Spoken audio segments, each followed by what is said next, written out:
الرحمن الرحیم کہتے ہیں کہ مرد کے لیے قاعدہ آخرہ میں بیٹھنے کا سنت طریقہ کیا ہے کہ مرد قاعدہ آخرہ میں کس طرح بیٹھے۔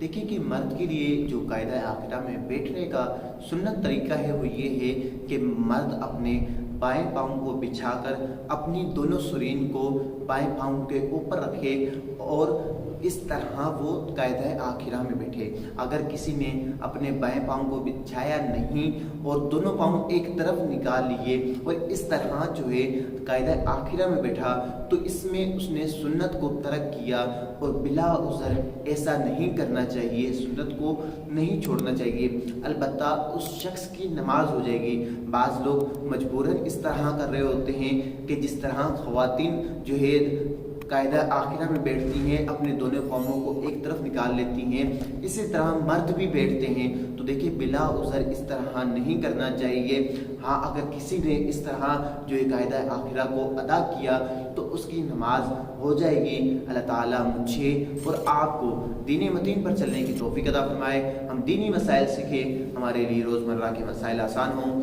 آمین بجاہ النبی آمین۔